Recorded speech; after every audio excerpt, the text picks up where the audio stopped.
Hey, what's up, everybody? Hey, welcome back to another session with the men. We have just been, moving along these last few weeks. Super blessed that you guys have been giving us so much good feedback, comments, emails, text messages. Some of y'all have picked up the phone and talk about how good you've enjoyed this series. And so tonight we're going to enter into part four of the book series that we've been reading, The Way of the Superior Man. And it's interesting because this is the first kind of like book club I think that I've really been a part of. And so to really sit and read a book with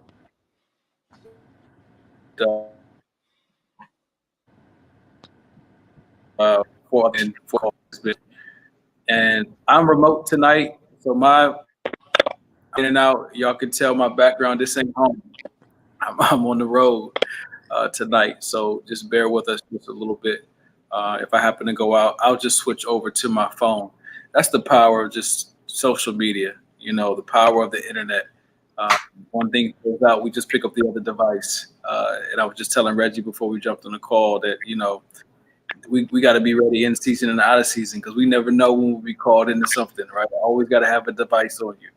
Yeah. So tonight, though, we're going to jump into part four. But this is what I'm really super excited about, and I was sharing it with the guys earlier this week. I'm gonna show. We're gonna do a rebrand, and maybe if you've followed us by social media these last couple of weeks, you've seen the pictures, the posts that I put up about our rebrand.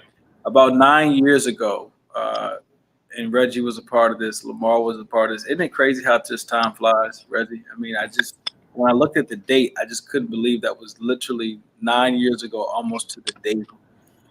We were part of a series called "From His Lips to Her Ears," a relationship tour, and Reggie and Candace served as the hosts, or the moderators.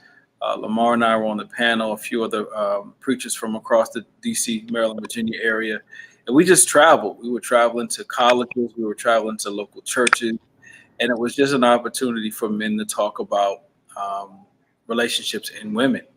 And we are rebranding it. I mean, when I went to school in 2013 to go get this PhD, I never really thought twice about the "From His Lips to Her Ears." But when we got together with these guys, Corey, Reggie, Lamar, and Fred, it just made the most sense, man. And so we're gonna take this thing, not only virtually, but we'd love to get into many of y'all's churches. We'd love to get into many of y'all's fellowship groups. Love to get on other podcasts. I mean, I've seen you guys and stuff too, because you guys are getting called into calls just like me. Corey, you seem like you on a different call every night of the week.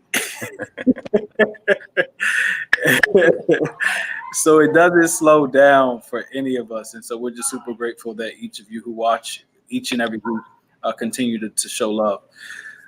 So that's the rebrand. That'll start next week, the 17th of November. From His Lips to Her Ears. The series we'll start with is How to Love a Woman. Um, and that's the series. We'll probably do 4 to 6 weeks. And from Corey to Reggie to Lamar and Fred. I mean, when I talk about preparation, we're going to go in. It ain't just we're gonna jump on a call and we say, hey, we're gonna talk about what comes to mind.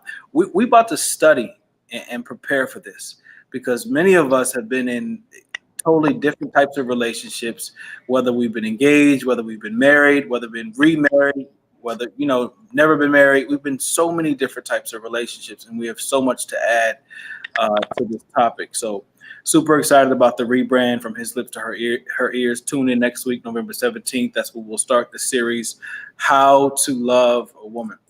But tonight, we're going to finish off the book, What Do Women Want?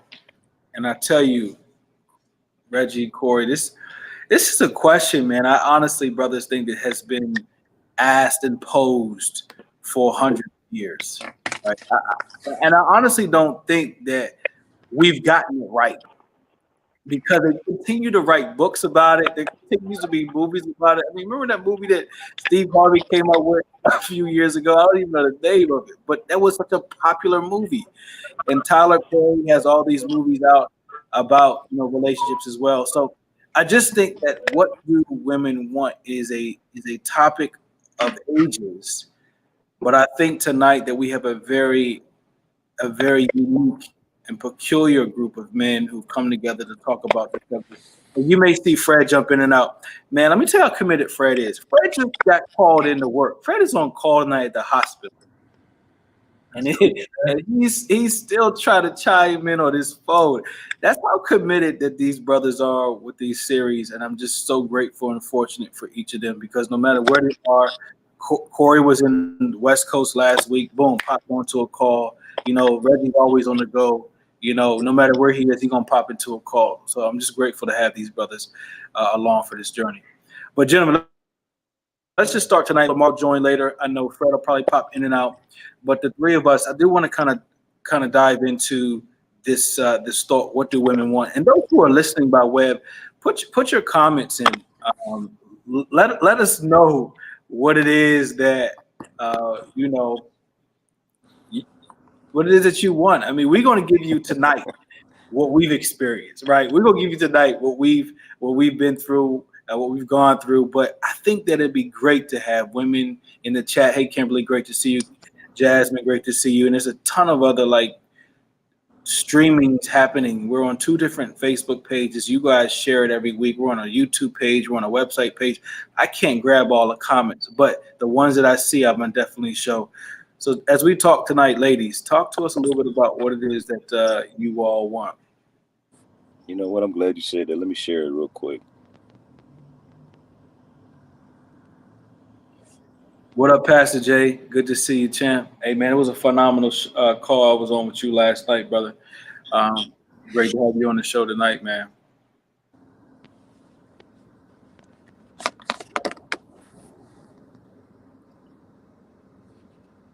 All right, Corey. So, what did you say?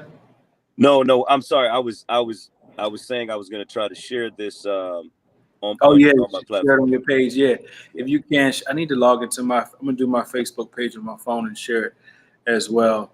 But yeah, let's just kick it off before we jump into the quotes, Reggie and Corey. I know we have quotes from the book, but let's just chop it up, man. I mean, like we was in the barbershop. I mean, what y'all thinking? Reg, I'm gonna let you jump on this one first, man. I mean, where you trying to go with it? Hey, look, here's the thing, bro. Wherever you start, that's how we're gonna go with it. Let's see. Now you got me off guard. I'm ready for the quote. You know what I'm saying? Oh, the quote's coming.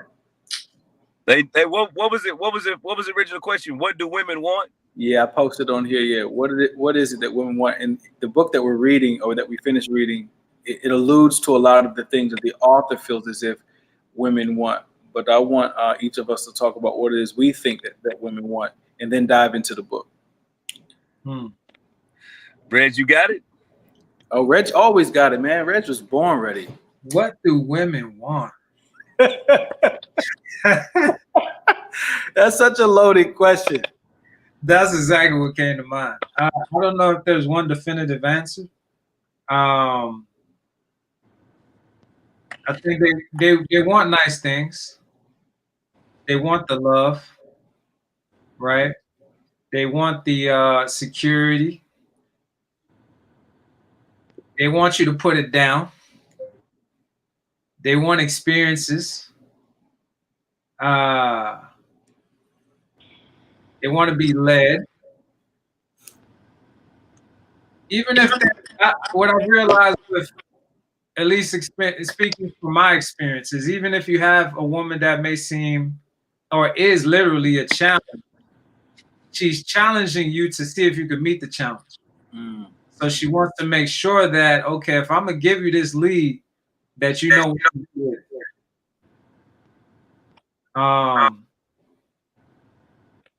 Those are the first things that come to mind. What do women want? It's a little bit of everything. And I feel like they might be figuring it out as they go. We're all figuring this thing out as we go. So I think, they're figuring out what they want as they go. So that's what I would say. Kimberly said that's good. So I might be on to something. So listen, man, one word, Jason. One word. You ready? You gonna sum it up in one word, Corey? Man, I'm ready for this. Everything. Me too. It's just simple. Women want everything. All right. And for any man watching this, you would be foolish to think otherwise. They want it all.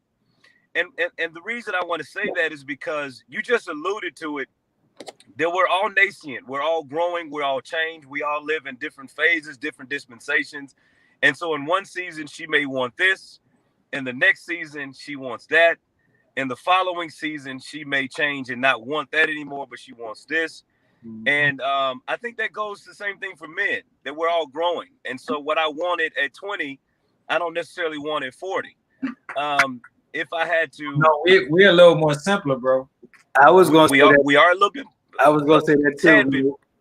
A tad bit more simple. Man, I don't know if you got if it's my connection or if it's yours, Jason, but everything you said was muffled and slow, like it was in slow motion. It could be mine. I told you I'm on the road tonight. Is it just my connection or is it yours as well? No, I can hear you clearly, so it's probably mine. Reggie, can you hear me? Yeah, I can hear you. Oh, okay. So what I was gonna say, man, is that if I had to make it a little bit simpler, which sometimes the word simple and women don't even go together, but if I had to simplify it, I would say maybe three things that most women want. Number one, they want protection. And so they want to feel like when they're with their man that they are protected. And protected is not necessarily just limited to physical altercations, but they want to be emotionally protected. They want to be spiritually protected. They want to be physically protected, financially protected. If their car breaks down or something happens, they want to know that they're protected. They want a provider. At least most women desire provision. A man that can provide. We're living in a new day and time where women sometimes have a bigger bag than a man do. But even if that be the case, they still want to know that their man can provide if necessary. And depending on the way they were raised, I think they want a man to be the priest of the home. So they want a man that can get down on his knees and pray. And pray a breakthrough and cover them when they're sick, or if there's a family emergency, or if they're going through something, or even if the relationship is going through something, somebody that is not just verbally frustrated, but they understand that when they get to that place, they can go into a prayer closet and pray for them. And so just for talking points, I'll say three things that women want is provision, protection, and somebody that can pray them through any situation that they get in. But I still say they want everything. I mean, I like the provision protection, man, for sure. And I don't think that is a lofty expectation. I think it's a very attainable expectation that a woman should have for a man. But Corey, to your point, when you said they want everything, I think there's other things that women desire from a man that sometimes men, they can't provide and can't produce. And so then what happens when a woman desires something from a man that he can't provide? So what's an example? I know where you're going with it, but what's an example that you want to go with? Yeah, tons of examples in my head right now, Reggie. But I think the first that comes to mind is a man that communicates well. A man that communicates. Hold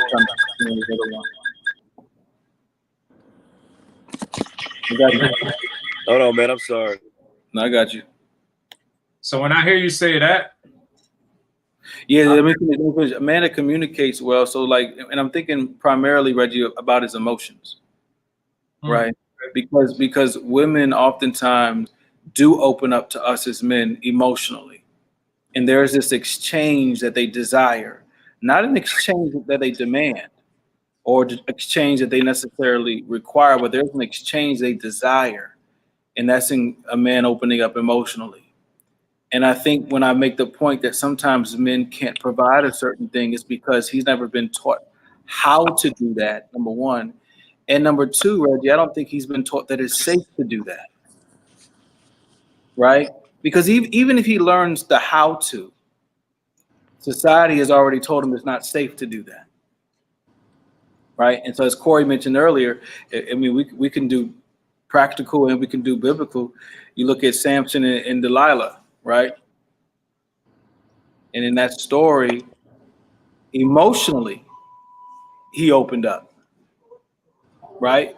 She was asking him about what his secrets, and at 4 different times did he tell her his secret, right? And his secret ended up giving him an early death. So I feel that men are afraid to open up emotionally because they know how to do it.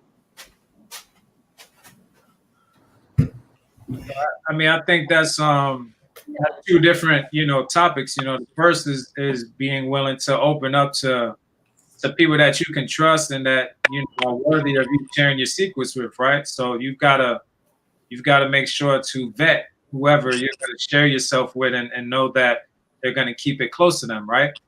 The second part of being able to communicate, I think it really just alludes to experience. Really, when it comes to sharing, at least speaking for myself, sharing of my emotions, that wasn't something I was used to doing with a lot of people, whether it be my homies or women. Mm-hmm. I wasn't doing it with anybody. So now once I got into a relationship and a serious relationship, and I literally remember the first time that I cried in front of my wife, and I was almost scared. I was at that point where it had to come out because she asked me, "How are you?" like 3 times. Mm. And the first 2 times when she asked me, I felt it. And I'm like, if she asked me one more time, I'm about to break down. I was almost scared to. But when I let it out, it felt good to let it out and know that she wasn't looking at me as I was weak or something. I just needed some support.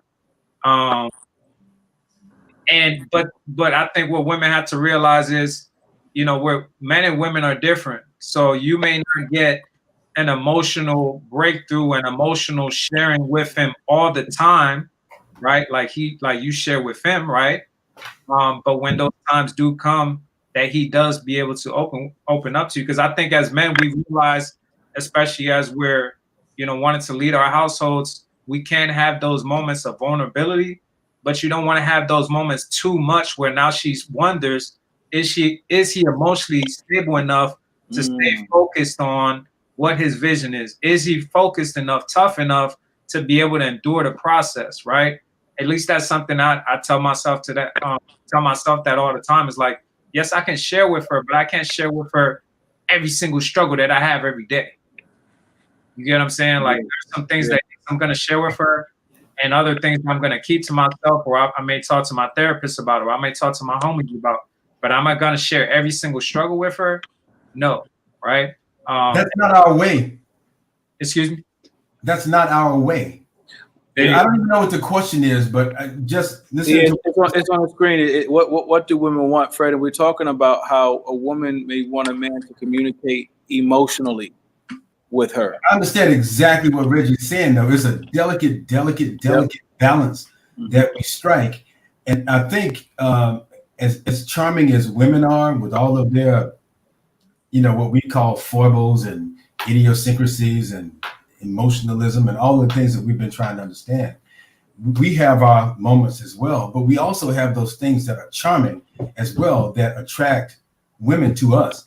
And some of it is what they don't want is that's not the crying all the time. They want to know that there's a soft side to you, but they also want to know that you can handle it. You know what I mean? That there's a point of no return. There's a limit that you have set, and that's part of the masculine and the feminine. There's a limit to how much crying and groveling and whatever you're gonna do before you just say F it and I got to deal with this. That's part of who we are. You need to man up. Hey, but listen, hey, Fred, I'm sorry, man. First of all, it's good to see you, brother. I love your lighting, by the way. I actually missed you guys last week. Jason, do me a favor, man. Can you please put that comment back on the screen? I was yes. Remember when I started, I said women want You everything. said that, yeah. Now listen to what Miss Otley just said. They want to be treated as a queen, a man who is not financially strapped, knows how to manage his money. Is this normal? Hold on, Yeah. hold on. Yeah. Congratulations, by the way. Hey, Yeah. hey, listen, he's a great communicator, patient, kind, genuine, loves her, studies, and asks how to please her intimately. That's like 11 things in one sentence. So Tell when I Clarice say- there's only one me. hey, listen. There's only one me. Hey, listen, boy, they want you to watch Young and the Restless with them. They want you to go to work. They want you to go to the manicure, get manicured and pedicured, and bring the money home, beat they back in. They want everything.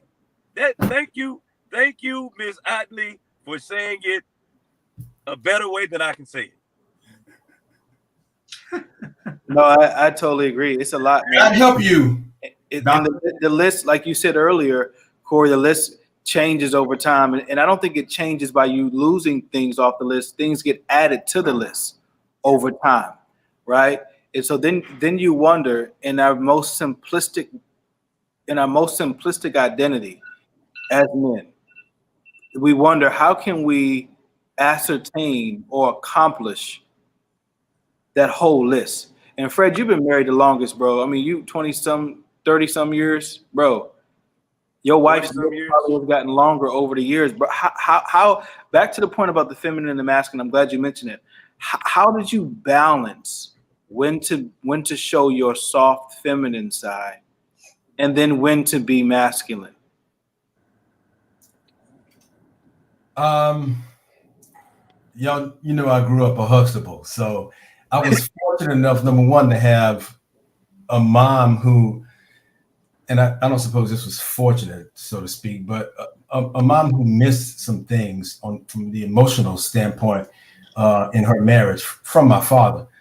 He was a 50s guy, you know, they were big air quotations providers. You know what I mean? That was the mark of doing a good job, was making sure you had everything that you needed physically, willing to work 4, 5, 12 jobs, whatever, to get and do what you wanted. That's how you show love.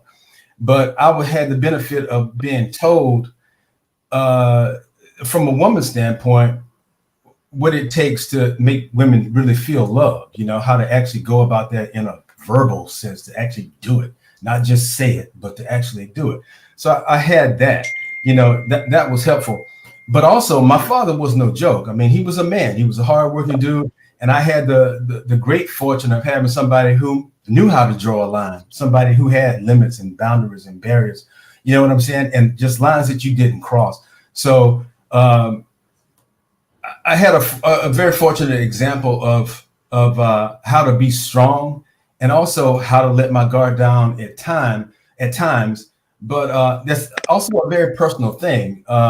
Everybody's going to have their limits when it comes to when and how and for what reason to let your guard down, because you have to be able to exert some kind of self-control and be able to rein that in.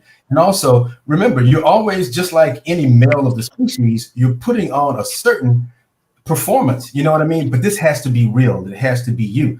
You're showing your woman all the time that you can handle it. You know what I mean? I don't care. You have your weak moments. You have times when you have to lean on her for support, and there are times when she's leaning on you for support. But at the end, you got to grab your own bootstraps and pick yourself up. I want to return real quick to Madam Clarice's her comment, and also take a moment to say congratulations to the two of you. But all of that stuff that she requested, I didn't see duct tape on there anywhere. I'm gonna go back to it. Yeah, I don't think my mom made it to the duct tape. She ain't in that world yet. I mean, she might be at some point in life, but you know, I don't think she got to that world yet. But all that stuff that she requested of a man, that's not unreasonable. But what is unreasonable is expecting to find all of that in one person at the same time. When you meet somebody, you have to understand, if you meet them early or even if you meet them later in life, early in life, there are things you're going to grow into, there are things you're going to learn, and hopefully you as a couple will grow and learn together and be able to matriculate through your relationship, at least if not at the same time, with patience with each other, so that if you happen to make some emotional and intellectual and maturational advances ahead of your spouse, if you love that person, you got your hand out holding them, helping to, that was a lot of syllables, I know. Hey man, you own one tonight. I love it. But listen, you have your hand out to help bring that person along. You don't just step off, keep the dust off your feet and say, my bad, I made a big mistake. You help usher that person along. I hope you got 2 or 3 bottles because I'm on the roll. I do. Usher that person along, and you wait, and and you encourage and you help them meet you where you are at that level that you're at. But you don't find all that stuff in one person at one time. If that's a model of perfection. And I only got close to most of that stuff. My friend, I think the assumption is that this exists. So not only, and I'm gonna call my mom out because she's the one who posted the quote, but I don't believe that my mother is alone. Oh, that's your mom? Yeah, that's my mom. I believe that there are a lot of women who have laundry lists of things that they want and desire, and they want all of those things capitulated into one man in one experience, not necessarily something that they have to grow into in 15 and 20 years. And so the question becomes, well, is this too much to ask? And if it's not too much to ask, how long should a woman have to wait to find that? It doesn't exist. Come on. It doesn't exist. Now, hear me when I say this. That is something that is developed over time. It is not, let's just look at what your mom said. A woman needs to be treated like a queen. Well, maybe my definition of queen treatment is different from your definition of queen treatment. So when I meet you, I think I'm treating you like a queen, but you've set this expectation in this bar, and you've got this uncommunicated expectation, and I'm probably not meeting that because I've never dated anybody that told me that they wanted to be treated like a queen. Mm-hmm. And then if you don't define what queen treatment looks like to you, I may be potentially failing in an area that I don't even know I'm failing. That's good. And then you don't want me to be financially strapped. Well, what does that look like to you? Financially strapped to me may mean that I don't have the liquid cash, but I've got assets, or vice versa. So it's just as you go down that laundry list of expectations, I think it's something that's developed over time. And I think you'd be misguided if you think you're ever going to meet a man in a bar or at church or at the laundromat, and he already got all of this. Because I just don't think it exists. I think it is something that is tailor-made for you through walking a journey together. Mm. And can I ask Fred, let me ask you a question. I don't want to turn this into my counseling session, but I really want to know, because Jason just asked you a great question. Because, me and my fiance, I struggle sometimes with the balance, Reggie, of knowing how to speak softer, mm-hmm. And how to be when to be aggressive, because it seems like lately I've been aggressive when I should have been soft, mm-hmm. and I was soft when she expected aggression, and I'm like, how did you figure out how to balance that?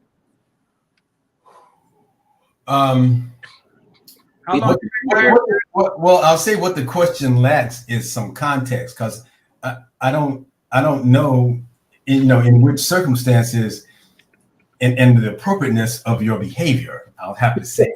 But I'll say this. I sympathize and I understand. It took me 29 years of training before I became the perfect husband. You know what I mean? Mm-hmm. But and training by who. But I'll say this: you won't always be right. You won't always be right. But I would err on the side of strong. I would err on the side of strong. And you won't always be right, especially after you have kids and you just had your first. You'll find out, especially if you start to have if you have boy children, as they get older, somebody has to be the disciplinarian in your family. Somebody has to be the bottom line. I don't claim to make all the decisions in my household at all, but I still feel like I always have veto power. You know what I mean? I'm not arguing over who makes decisions about which my wife may be better qualified to make. My wife is an accountant. All right. When it comes to business, I defer to her. We talk about things. I defer to her. But veto power is always what you should hold. You know what I mean? The other thing is, I'll say it again, err on the side of strong. But never, ever, ever miss an opportunity to apologize. Never, ever. Say that again, Fred. That's good. Say that again. Never, ever, ever, ever miss an opportunity to apologize. I expect your strength to be manifested in the form of the best of intentions, right? The best of intentions, not for you or not to flex or not to show your masculinity or your masculine side or manhood or that you're in control. None of that matters. All right. The important thing is that you win as a couple. Okay. And if you're, flexing in the sense that you have her best interest in mind along with yours, which means you as a couple, then you flex, then you do what you have to do. Speak to the degree that you feel is necessary to get your point across. There's a way to say most things. I've found there's a way to say everything. Also, and that means picking the right time to say it, right? The right Fred, time. Before you jump in the time, and let me go rewind and go back to the apology piece, because I think that's powerful. And I wanted to pause there parenthetically. It's taken me this many years, Fred, to apologize in the same moment. I was one that would go a day, a two, a week, a month. You got to call me before I call you. I'm not apologizing. But in my lack of maturity over the years, I have missed out on some great opportunities. And so now I'm fortunate and blessed now to know that I can apologize in the moment and still be masculine. I attributed apologies to being very feminine. I didn't know that there was power and strength in that. It took me these many years to figure it out. It's a very powerful thing. It's a very powerful, self-assured, confident thing to do, to be introspective enough and to be fearless enough not to be afraid to be wrong. Being right has been made too much of. People try way too hard to be right all the time. I don't want to make mistakes. I like to be correct, but I've learned that it's much less important to be right all the time. Bro, can I piggyback? Or to get credit in your relationship, or to have the last word. Learn when to shut the F up. You know what I mean? Learn when you don't have to respond to what she said. Sometimes the best answer is no answer at all. Reggie, go ahead. I don't think Fred heard you. Go ahead, Reggie. No, I was gonna say I want to piggyback off that. I'm so glad that you said that, because that was something that I had to learn, that I got to learn. That being strong, like you said, erring on the side of being strong and being willing to apologize, and it going hand in hand, and literally apologizing during times when I know I'm right. Wow. I know I'm right. Wow.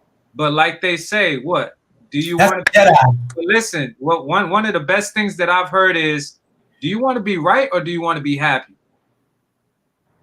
Do you want to be right or do you want to be happy? So It's now like we're on the same team. We're in this thing together for life. I want to be happy. Mm-hmm. So what's most important to you? What's most important to you? A good outcome or winning an argument? A good outcome or just winning personally or walking away from an argument feeling like I told her what? You still have to agree with her. But I think, Fred, leading to what Dr. Jason said, man, and listen, it took some growing, to get to that point. And I don't know what it is about. I don't know whether it's the Huxtable experience or the opposite that ingrains in us as Black men the challenge to just say, I'm sorry. Mm-hmm. I don't know why we don't think that's a masculine thing. But, just to make it practical, last night, me and my fiance, she's flying in town, and I asked her just a simple question, like, why are you getting in so late? And apparently I said it in a way that made her feel attacked. And so she went off the deep end, and instantly, Jason, I was like, look, baby, I'm sorry. I love you. I didn't mean it that way. I apologize. Some stuff. Now, listen, I honestly just felt like she was PMSing and being over super sensitive. But guess what? I just didn't want to argue. And I said, baby, I'm sorry. You know what? You're on your way to Jedi knighthood, bro. I'm telling you. You don't need to see his ID.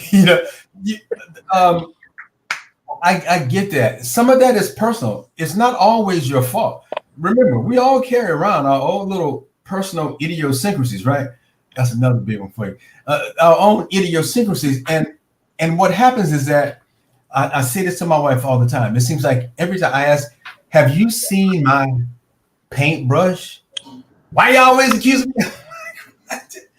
I just said, I asked, have you seen my paintbrush? I know you think it has nothing to do with me, and that probably had nothing to do with you when you asked, boy, you shouldn't get in late. Why?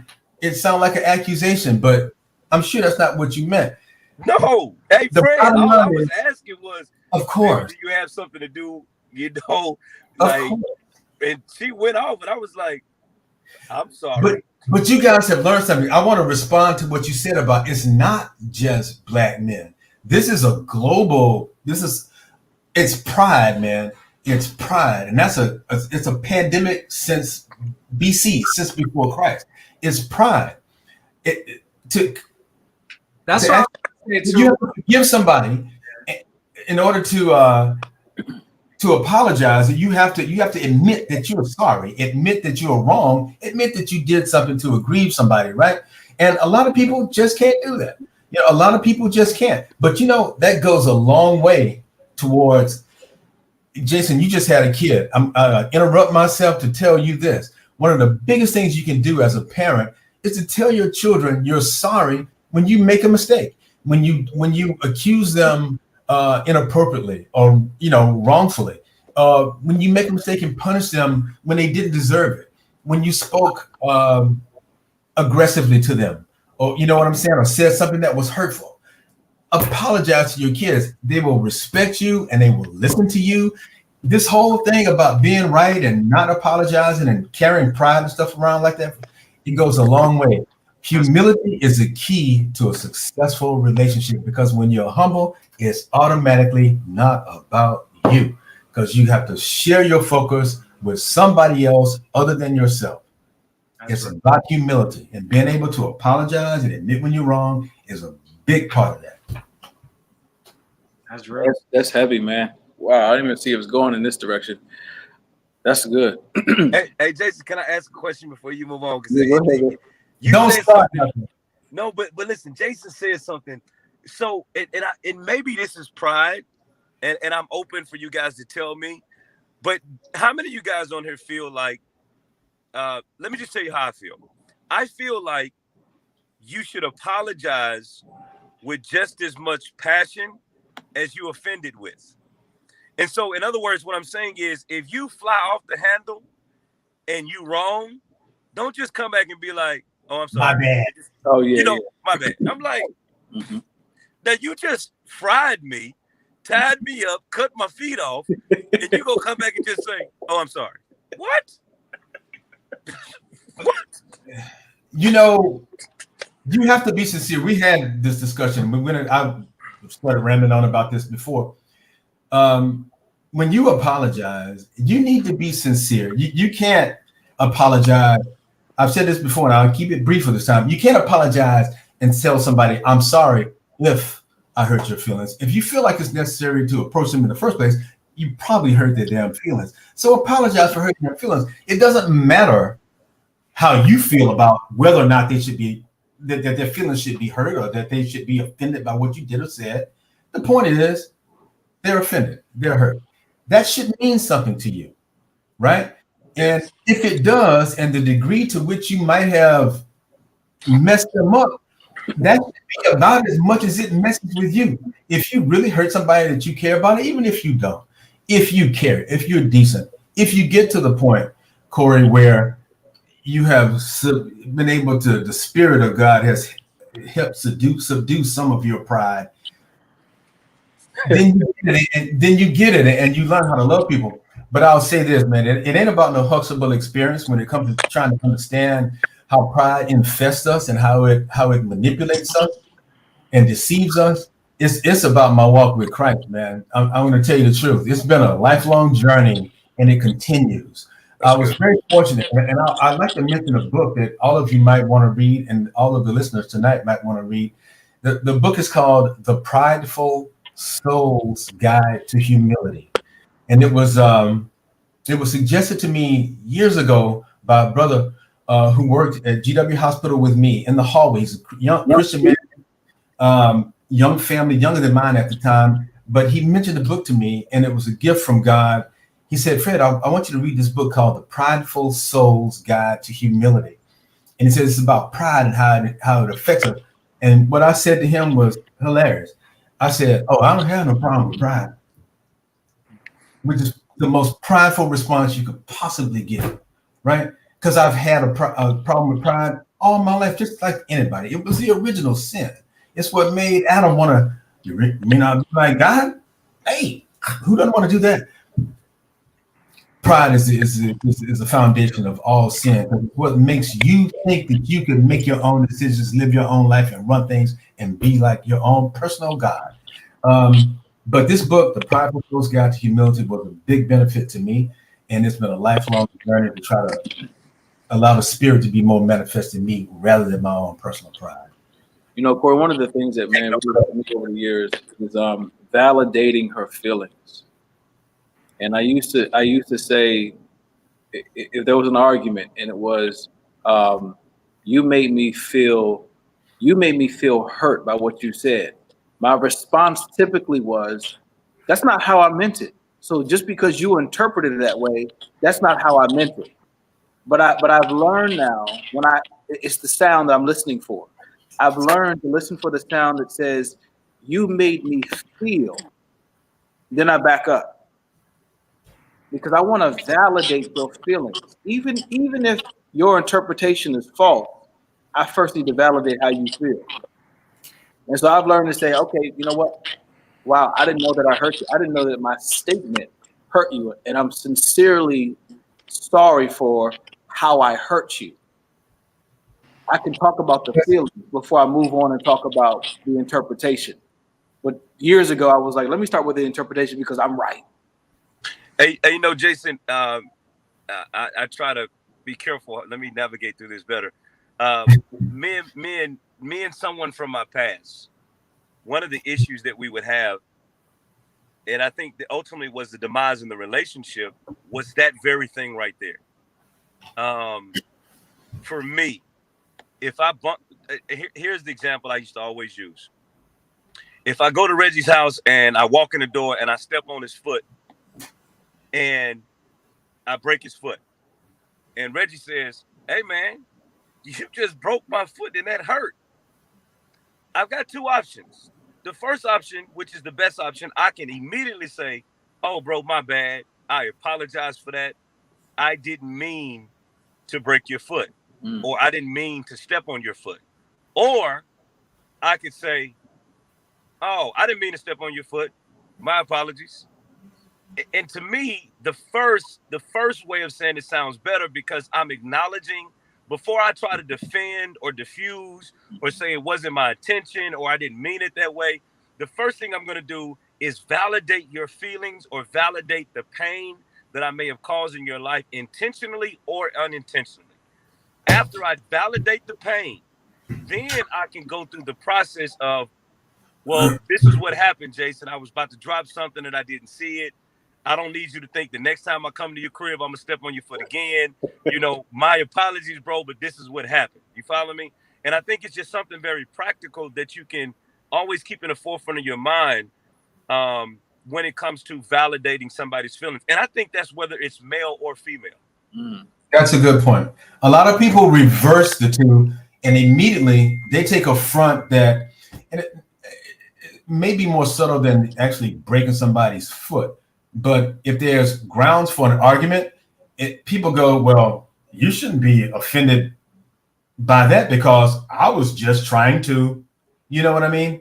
So they flip it, they take it personally, rather than doing what you do or doing what you did, Jason, which is basically saying, number one, Jason, you went, could I have, obviously I hurt her. Number one, you acknowledged that immediately. I hurt her and I'm sorry I did it. And then you said, damn, hurt your foot, man. I'm accepting that. That's what doesn't happen often. It's often reversed. And that's that pride. That's what makes us want to win. You know what I mean? That's what makes us, we want to be right. It's hard to admit that you made a mistake. Yeah. Yeah, the hard part also is how we communicate. Because I could say to Reggie, yo, bro, my bad. And Reggie will not hold that against me the next time he sees me.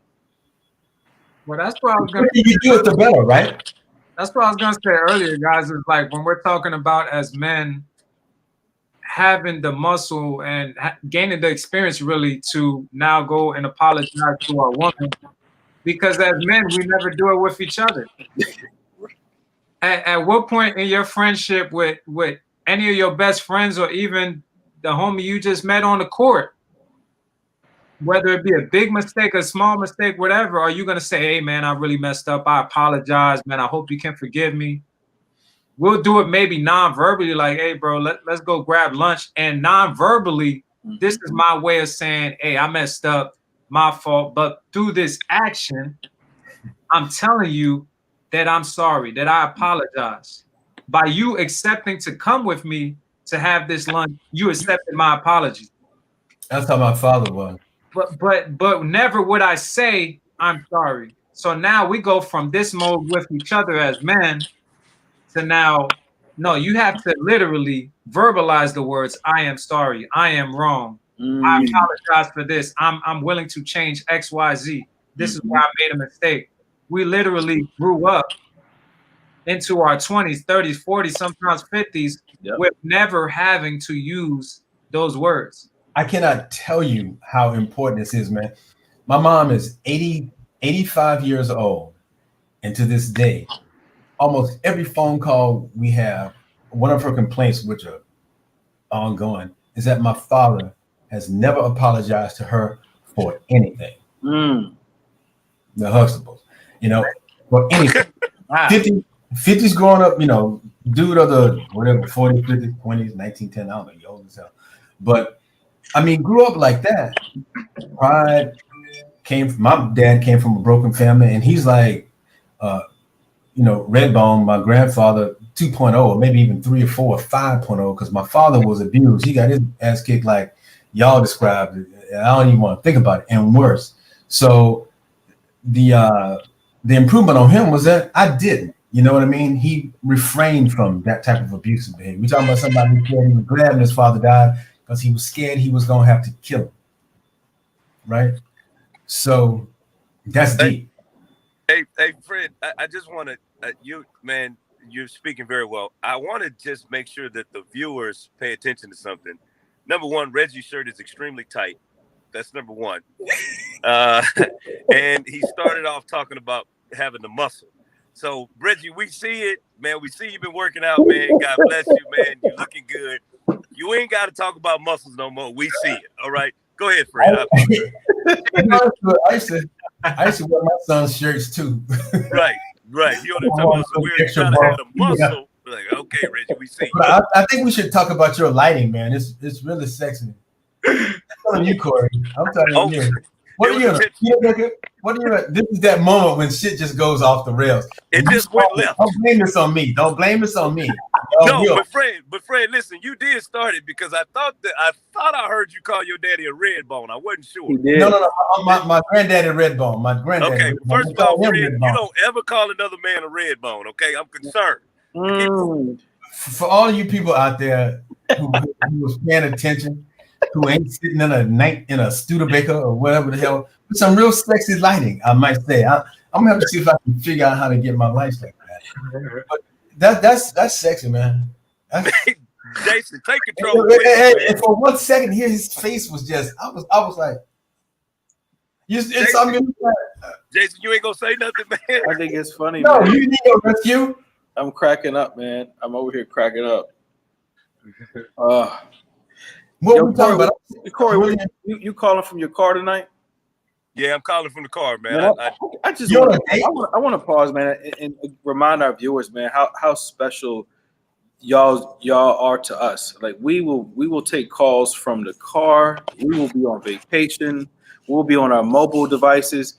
Fred got called into work tonight, and he still managed to make this happen. Like we just love all of you that much, and we really enjoy what we're talking about. Because not only are we growing from our discussions, but we know all of you are growing as well. So I just wanted to pause and say that. Can I piggyback off that too? So one thing that I love about this forum, I mean, it's definitely helping me on a personal level, and I love to give it back. But what I love that we're creating is the opportunity for questions, for answers to be provided when you even know to ask the question. You know what I'm saying? Because whether it be you're getting into a relationship, marriage, whatever it is, and it's like you don't even know the things to look out for. So by being on this forum, you can get exposure way earlier and save yourself so much time, so many headaches, all those different things. And I'd love to contribute to that. And that goes both ways. And so what we're creating is powerful, and I'm grateful to be a part of it. As am I, and I do want to say that in spite of my hustable upbringing, I had my own share of problems. But I want to say that none of us are on here speaking as if we have all of the answers, and realize that we are as willing to talk about our failures as we are to talk about what we think we gleaned from my 32 years or 17 or 15 or the number of years that any of us have been in relationships. There's one thing we have in common: you cannot get through this life unless you're a rock without relationships with whomever. So please learn from our mistakes as well as the things that we say that make it appear as if we know what we're talking about. It was good, Fred, and we're willing to talk about our mistakes. We're willing to talk about stuff that most men probably won't even talk about. And when we opened this up about 8 weeks ago, Corey and Lamar both, full-time ministry, and Corey like a Jamaican, he got like 12 jobs, but full-time ministry, and to know that they are willing to be very up close and personal with their lives and their mistakes and their challenges and their victories on this show, it says a lot, because many of us are part of friendships, acquaintances, or work relationships. Some of you got work husbands and work wives, and you're not even this intimate with your own spouse, your own partner. But we really want to bring you our challenges, not to boast or brag, but bring you our challenges so that you don't make the same mistakes as we've made. There's a lot of years on the call, a lot of experiences.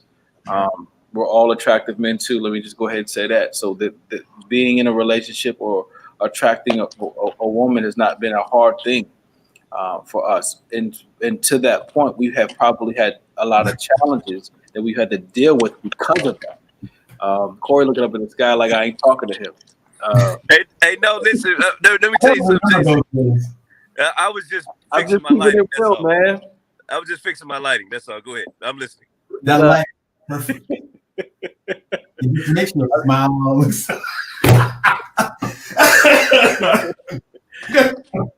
No, I just feel like we can talk about these things because we have been positioned to have these experiences.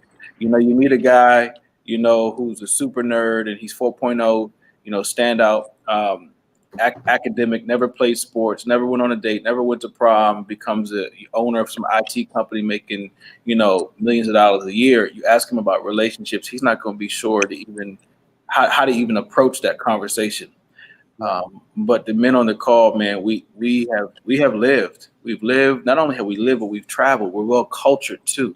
We've been out of the country, and so those of you who haven't gotten your passport stamped yet, I guarantee you think that life across seas is like life in America. You're sadly mistaken.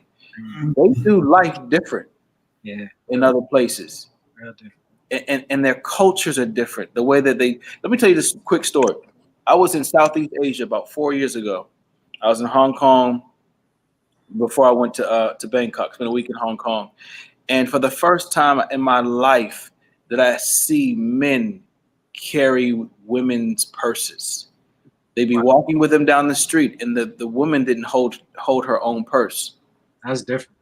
The male carried the purse, but the culture was so rich that every man was doing it, right? And so we assume that just because we do life the way we do life in America is how they do life overseas. You're sadly mistaken. What I saw in that moment, and Corey, hear me when I say this, that was a teacher and a tool I hadn't gotten when I was growing up. My father had never taught me how to have a woman stand on the inside of a sidewalk when you're going down the street. Never did he teach me that, right? And so it took my experience in Southeast Asia to see a man carry a woman's purse and have her on the inside of the sidewalk, where I said, oh, that's it. That was the tool and the teacher that I needed. So for some of you who feel like, you don't need to travel, I'm telling you, you travel, you'll learn some things that you haven't already learned before. That's an interesting point that you bring up. And I'm going to tag something along with it that is within keeping with the whole masculine and feminine aspects of relationships. One of the things my wife always brings up when I was trying to convince her that we were going to be the new Huxtables and live happily ever after and all that stuff without scaring her into thinking I was going to duct tape her and drive off with her in the trunk of my car, because she wasn't quick to come around to my way of thinking, because I knew this was going to be a reality. But she said she knew that I was a keeper. One day we were walking on campus and some brothers was throwing a football in like the common area on campus. And I insinuated myself, she had no clue at the time, but I had insinuated myself between her and the action, because if you ever threw a ball, when you see morons throwing, they can't throw and can't catch, you know what to expect. Sure enough, it happened. Ball came flying over right at her head. I was there, batted the ball away. I think it was afterwards that she realized that not only did I save her, was that I was prepared to save her. Mm. She realized that I was thinking of her and of her safety, even in some simple circumstances like that. Mm. To her, I had potential and I was a keeper because of very similar circumstances. Just the forethought to put her safety first. Who knew? Hey, what I was talking. I wanted to share something, Jason, because you alluded to something about us being on the call and sharing our weaknesses and not being afraid to talk about our mistakes and areas of failure and areas of potential growth. And I just want to take a time really quickly to talk about one of my favorite guys in the Bible by the name of Paul. And for the Bible readers, it's 2 Corinthians, right around chapter 12, I believe, where Paul was talking about having a thorn in his flesh. And he said, I asked God to take it away, but God said that my grace is sufficient. So the issue that Paul had, Paul wanted God to take it away, but God wouldn't take it away. And he said, my grace will cover this. My grace is sufficient. But I want to read you the B part to that particular scripture. I think it's 12:9. It is 12:9. It says, Paul says, therefore, I will boast all the more gladly about my weaknesses, so that Christ's power may rest on me. In other words, what Paul is saying, what we've been taught in this culture is to talk about our strengths, to talk about our gifts, to talk about our successes, to talk about our accomplishments. But Paul says, I don't talk about my accomplishments. I boast in my weakness, because it is in my area of weakness that you get to see God's glory and see how God has strengthened me and changed me and developed me. And it wasn't because of me. It wasn't because I was so good or so great. It was because I yielded my weakness to God to say, God, this is an area that I'm not strong and I need your help. And it is in that place that God will show himself strong.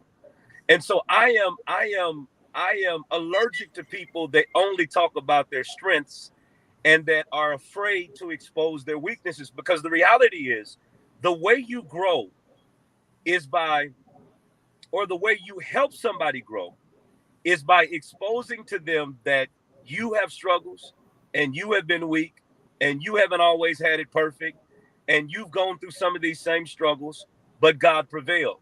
And what that does is that instantly mentally qualifies them and helps them to understand that if God can do it for Reggie, if he can do it for Fred, if he can do it for Jason, and if he could one day do it for Lamar, he ain't did it yet, but one day do it for Lamar, then he could potentially do it for me. And so the reason that I don't mind getting on Reggie talking about my failures in my past is because my weaknesses, my failures don't define me. My response to them does. It is not my failure that defines me. It is how quickly I get up and whose strength I get up in. And so I think that's why I don't mind getting on talking to people about my struggles and the things that I've been. Now, I don't tell all my business, but because all my business ain't show business. But for me, I don't get any glory out of telling people how good I am. God gets the glory when you look at me and you say he don't look like what he been through. You look marvelous in that light. That light is killing it, boy. Fred, you hear me? I got to get your light, guys. Seriously, I got to get send you his number. I'm gonna send you his number. I appreciate it, but man, you just introduced a whole new. If we would have started with the whole religious aspect of it with me for the whole book, it would have been an ongoing thing. I think it has been pretty much an ongoing thing. All of us, I think, are Christians, and we all always relate back to our faith, at least at some point during these discussions. But, Paul had humbled himself. Paul was humble. You know what I mean? He was humbled, and he had true abandonment and true surrender, and not just surrender. He didn't just give up. He abandoned himself to Christ in a way that all he wanted to do was live. And if he lived, he only wanted to fulfill God's spirit, guidance in him. And I would encourage anybody, if you have that kind of foundation in your life, you will have success. In chapter 4, not chapter 4, but part 4 of the book that we're talking about really starts to pull it together for me. And I really started to enjoy chapter 4 and saw how a whole lot of things were coming together for me in a real spiritual way. This guy has alluded to spirituality in ways that were sort of metaphysical and sort of poetic and in that vein, but it always had a spiritual sort of foundation to me. But he talks about finding somebody who likes you, who digs you, not just digging them the mostest, because if they realize that, then you're expressing more of the feminine than they are, and they'll embrace their masculine side. And the next thing you know, they're looking for space, looking for something to do, because your whole world revolves around them. So then it goes on to ask you to, it tells us that, I lost the pathway. I'll get it back. I had written some things down that we haven't gotten to yet, but it just talks about being a man, you know what I mean? And being the masculine lead in your relationship rather than surrendering. Is this your quote right here, Fred? I was trying to help you out. Yeah, I appreciate it. If she can trust your masculine. Is this yours? No, sir. Which one is yours? She's not only being masculine for herself, now she's being masculine for you. Exactly. Hold on. That was somebody's quote. I don't remember whose it was. We talked about that earlier, though. It talks about your purpose. What a woman wants. That's what our last discussion is about, was what a woman really wants. And it talks about your purpose. It says, my quote was this, and it's from section 32. It says, a woman really wants her man to be totally dedicated to his purpose and love her fully, end quote. And that's from the italicized paragraph 32, right? So it goes back to this, and the relation foundation, the spiritual, I won't say religious, because there's all kinds of religions, but the Christian foundation here, to me, is number one, don't find someone who's unequally yoked with you. We talk about how hard it is to understand women, to relate to women, to have a successful relationship. It all starts with picking somebody who's equally yoked. You don't get a 200-pound ox and pair him with a 2,000-pound ox. You're going to have a part going around in circles, right? That's what your relationship will be if you're unequally yoked, trying to pull your marriage, your relationship along together. So it says that a woman wants your man to be dedicated, her man to be dedicated to his purpose. I think that's only going to hold water if she values your purpose, right? If your purpose is meaningful, it's trivial, if it's immature, if your sole purpose is to be a rapper, you know what I mean? And there's nothing wrong with that. Or to try to realize some dream that you're not equipped for, that's just a dream that you're not working toward, that you haven't made a goal and you haven't created a plan for. I would suggest that at some point, fairly quickly, an intelligent woman, the kind of woman that any one of us would want, would lose her patience with you and not tolerate some of the things that are suggested here that the author asked us to do in order to deal with your woman. You can't humor a woman who doesn't find value in your purpose, right? Yeah, that's good. That's good, Brad. Know that you know what the hell you're doing and you on point, right? So a common purpose is, I get back to the spiritual aspect of it, is to be rooted in God, right? That's where your marriage vows are founded in the first place, right? So now I'll stop rambling and we can go on and enjoy Reggie's life. Damn, that's special. You ain't seen that probably because that light ain't always like that, but it's. Yeah, we only got a few more minutes, man, before we wrap up. I really like this quote because the first thing that comes to mind as I read it, I missed this as I was reviewing part 4. But a man can't fully love his woman if he's not operating in his purpose. Mm-hmm. That's why I say that is, when you operate in your purpose, you're immersing yourself in something fully. When you're operating in your gifts, you're immersing in yourself something fully. So that teaches you how to literally do something at your fullest capacity. Because when you're pursuing your purpose, you overcome the obstacles, you go through the hardships, you know, you're studying your craft, you're like putting in endless time to make this thing happen because it's your purpose. It's in you. It feels like it's not you to not do it. So if you use that muscle, right, to immerse yourself fully into your purpose, now you know how to immerse yourself fully into your woman. That's a good point, Roger. And I found a quote, man, that kind of aligned to what everything you're just saying in the same part of the book. If her requests and desires can sway you from what she knows is your highest goal, talking about your purpose, she will be angry and disappointed with you, even though she asked for it. This was powerful to me, man, because this really helped me, Corey, because I tell you why. Sometimes I feel that women ask for things not because they necessarily want them, but they ask for things to know what our response will be. And I used to think, Fred, that was a game they were playing. Why are you trying to play this game? But in my maturity, I realized, no. You're trying to understand my ability to make good decisions.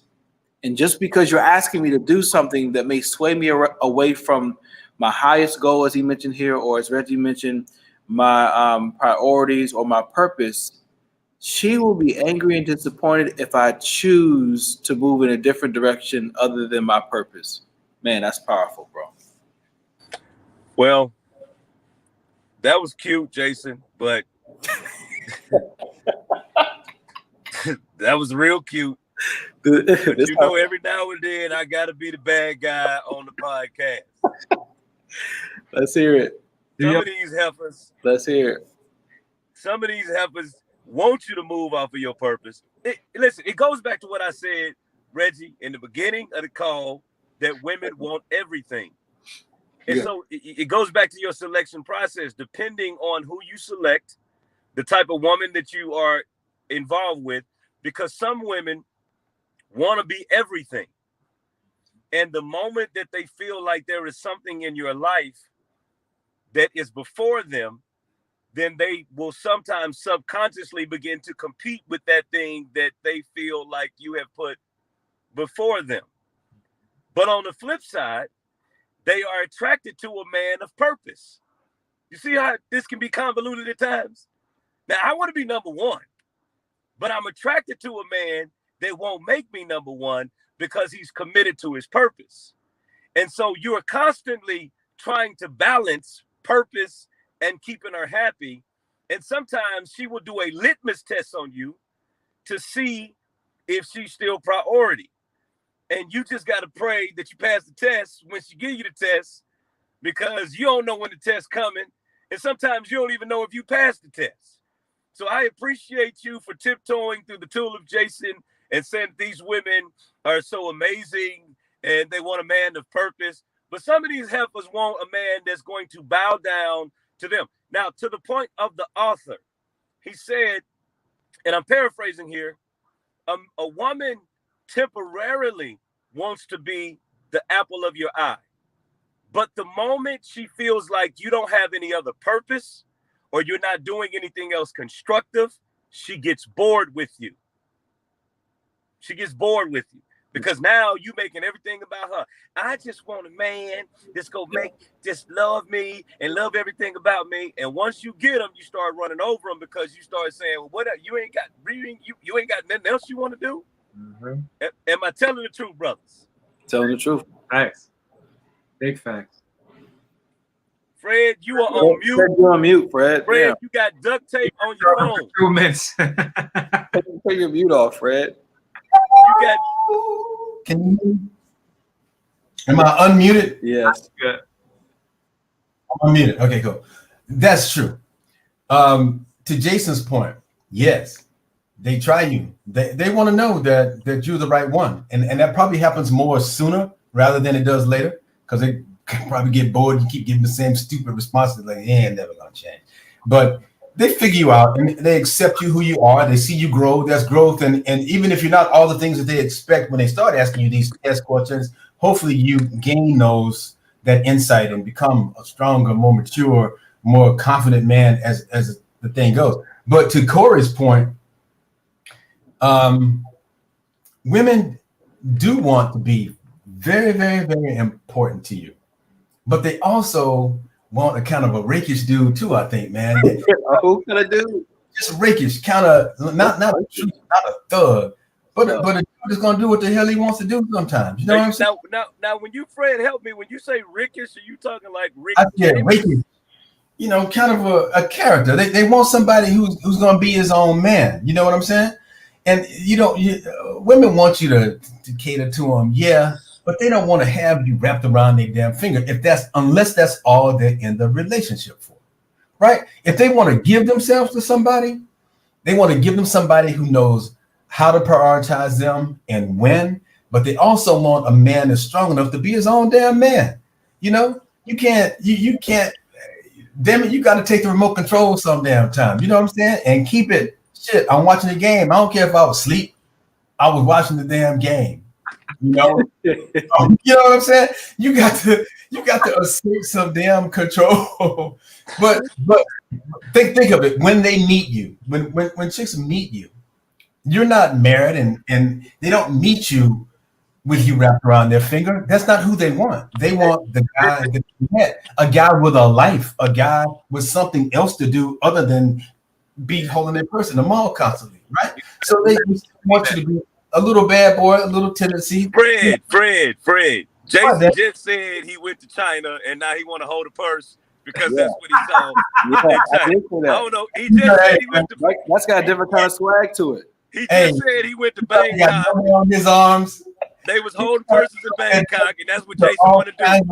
You gotta stop attacking Jason, Fred. I'm sick of you. Hey, he probably just grew his beard back, man. They probably had duct tape all around. He got back from China. He was like, a purse? Duct tape, you know? A lot of things in China, man. I'm trying to tell you. A whole lot of things. My goodness. Hey, look, we got a few minutes because I know that some of us have a 9 o'clock call, man. I do want to share this really quickly. I'm super excited. Before you jumped on, Fred, tonight, we talked just briefly about next week, moving forward, really rebranding. Rebranding from his lips. In this flyer fly, bro. This thing is lit, man. That's nice. Hey, the only problem I got with the flyer is that somebody is bigger. Never mind. Go ahead, Fred. Hey, it's I wasn't gonna say nothing, Corey. Hey, so look, it's in the details. Look at the watermark behind from his lips to her ears. Y'all recognize that that's Reggie? I told you we did this 9 years ago, man. 9 years ago, Reggie. You probably were an additional 50 pounds. Yeah. You might not have been in the gym as much as you're in the gym now, bro. Like, look at the transformation, man. Whole lot of fast. Oh, that's Reggie? Yeah. In the watermark. I just want to know who is that with Reggie. Hey, Yeah. listen. Growth is real, man. Actress?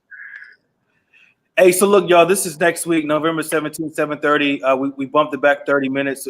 Some of us have a 9 o'clock call on the East Coast. If you see Corey, man, he's already at work, man. So as soon as he jumps off this, he's getting back on the grind. Fred, I don't know if you're going into the hospital tonight, but, man, we have all sacrificed. It'll continue to sacrifice because we feel compelled and called to this great work. To really assist those who are entering in new relationships. You're getting back with an old boo and you want to do things different. You've been in a rocky marriage 10, 15 years. I'm telling you, there's something that we say each and every week that speaks to each of your lives differently. So this rebrand from his lips to her ears, the series we're going to do is How to Love a Woman. We'll probably do 4 to 6 weeks on that. We're going to dive into the word on that a little bit too, man. I want to challenge those who are listening to walk with us a little bit in Proverbs these next couple of weeks. I think there's a lot of good stuff out of there and some stuff out of Genesis we'll probably cover as well. But from his lips to her ears, we designed this and dedicate this to every man who has always wanted to share some things that are on his heart, but really never felt comfortable in the space he was in to share it. This is what we've created here on this weekly series. Super, super, super excited about this new rebrand. That's all that I wanted to say, man. We got to get out of here in the next 4 minutes. Corey, you want to take us out tonight? Usually Lamar takes us out, man, but he ain't here tonight, man. He missed out. Yeah, man. So first of all, man, I listen, man. I appreciate you, brothers. I look forward to this every week. It's a great platform. I do want to share this with a woman that may be listening. We started off with the topic, what do women want? Yep. And I want you to understand that is a question that men have been trying to answer for the ages. And so I want to challenge you to, number one, be patient with that man because he can't read your mind. And even when you feel like you've communicated to that man what you desire, understand that his definition of what you spoke may be different from what you intended. And so it's a process. I think Jason's mom gave us a great example of what, when we as men, when we see that, we see a big list of sometimes things that seem impossible to attain. But through the process, through patience, through prayer, through communication, through trial and error, we get it. Eventually, we'll have a conversation about what men want. But as we close the night talking about what women want, ladies, we hear you. We may not always communicate it effectively. We may not always move when you want us to move, but we hear you. And sometimes we're just trying to figure out how to manifest into that thing that you're saying that you want. Because as Jason alluded to, our dad didn't teach us how to put a woman on the inside of the sidewalk. Maybe our father didn't teach us how to protect a woman when a football is coming. And so understand that we want to get it right. We want you to be happy. We want to fulfill your desires. But sometimes also please have patience and understand that we're also men of purpose and that we're men of design and that we're men of destiny. And so while we're also trying to figure out what you want, trust me, the man that you desire is also simultaneously trying to figure out what God wants. And we just want you to be patient with us. That's good, man. What's that? You dropped the mic. My goodness. Okay, we can go home now. Hey, brothers, love y'all, man. We'll see you next week. All right, man. Blessings. All right, great. Thank you, guys. Good night. Let's go.